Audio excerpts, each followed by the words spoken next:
Joan. Please take a seat so we can start the lesson.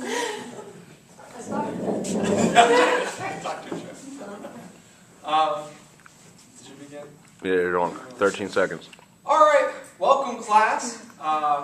As you know, next week our research topics are due. We've been talking about research papers all week. I know, it's pretty cool. You guys excited? Yeah. Yeah, research. Okay, but before we get started on our research topics, I want to ask you, if you take out your do nows right now, I will ask you this.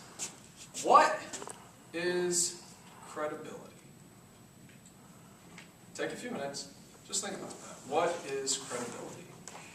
And if you don't know, think about the word incredible. Wow, that's incredible. What does that mean? Something that's not believable, right? So think about that. Take a minute and ponder that over, write your thoughts down.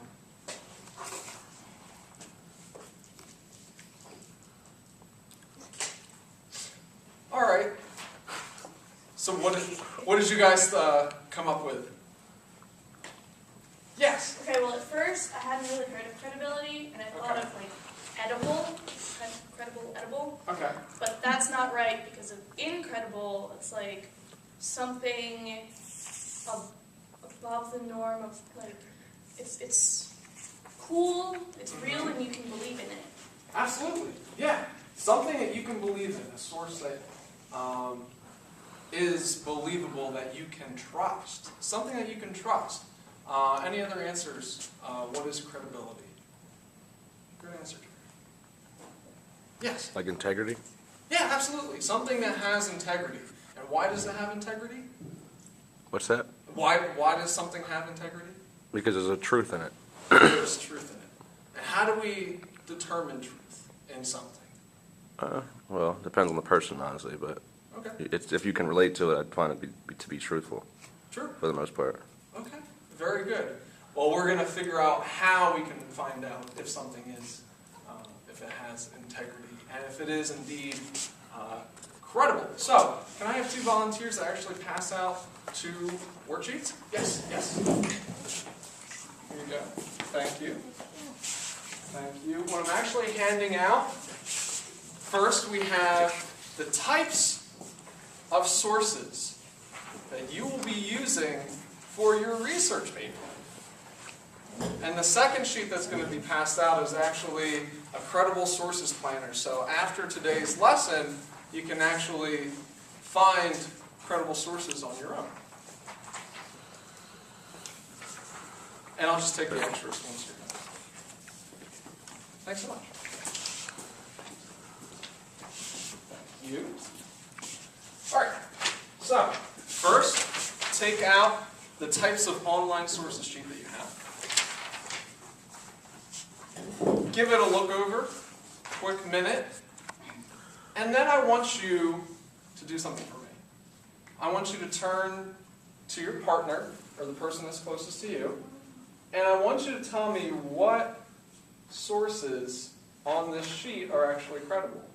Because for our research papers, it's really important that the information that we use is accurate. So I want to see what you guys come up with. So take 5 minutes and talk with your partner, and then let me know. Alright. Didn't say the first one. So,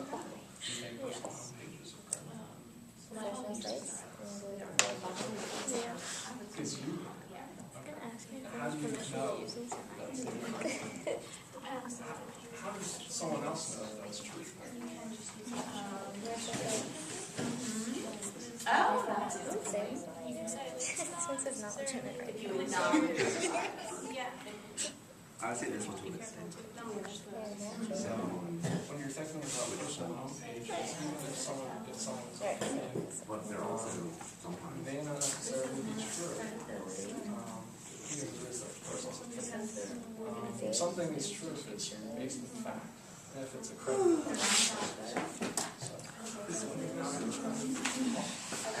So it's like a professional site. If I'm doing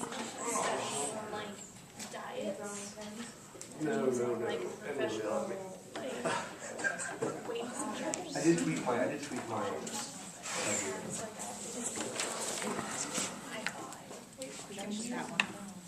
And then sometimes professional. I think that CNN is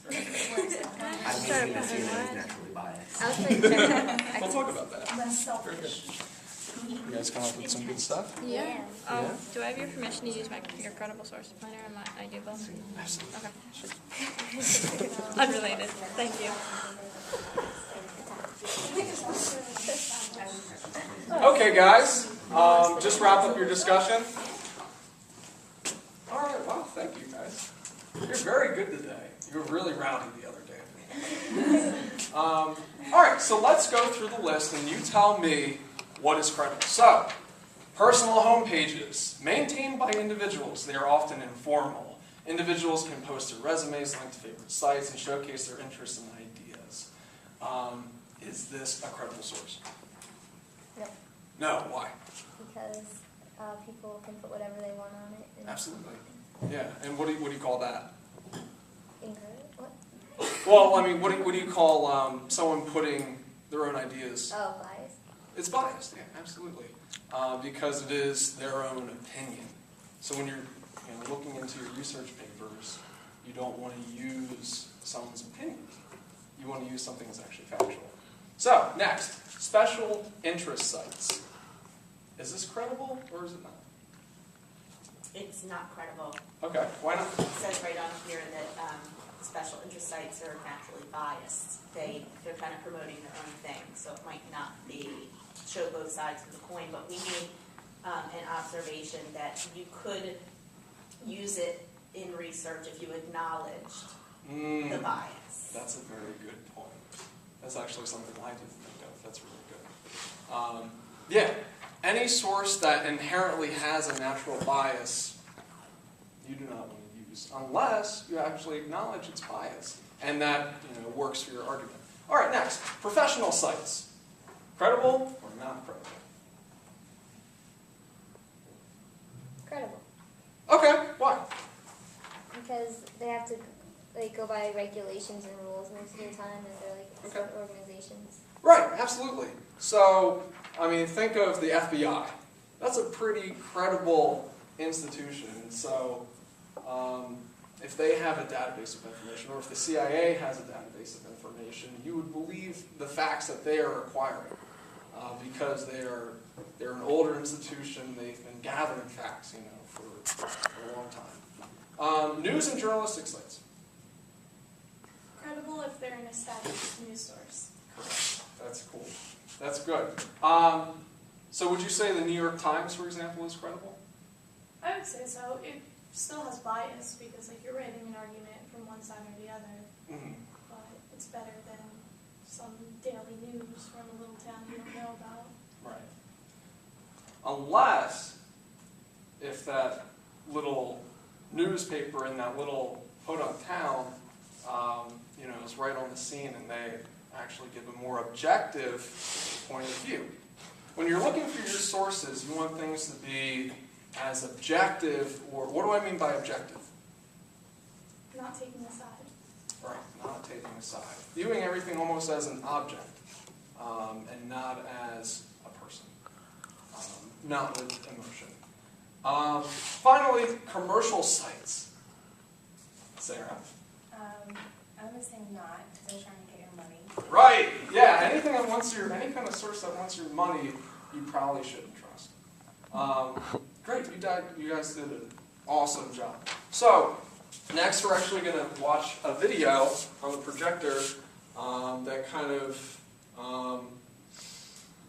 reinvigorates what we've just been learning about. So I want you to watch the video and just point out a few things that you see as we go through. Great. All right. Now, I'm going to go through several different websites, and I want you to tell me if the websites that we're going through are credible or not. So, this is a database. This is a journal from a database. It's called the Grover Times. Grover Publications. Is it credible? Okay, why? Oh. Yes. Because it's in the database, so they've already done all the research to make sure it's good. Right, the database as an institution, yes, has accredited or made credible the source, so you can actually trust it. Now, let's look at this website. This is groverhasanopinion.com. Is this a credible source? No. No. Why not? It's an opinion. Yeah, because it's my opinion on everything. You shouldn't trust me.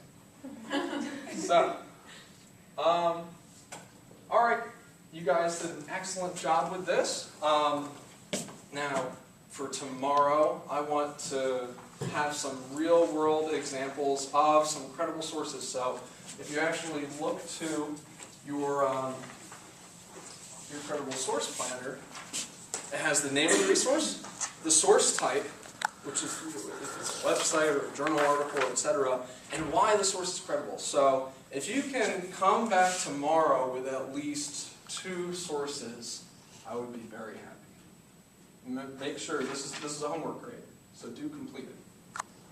All right? Yes? Wait, complete all of it or just 2? Just 2. Just do two resources for now. And then eventually we'll complete the other 2 as you're working on your research topic. So, why is it important, just to end, why is it important that sources are credible?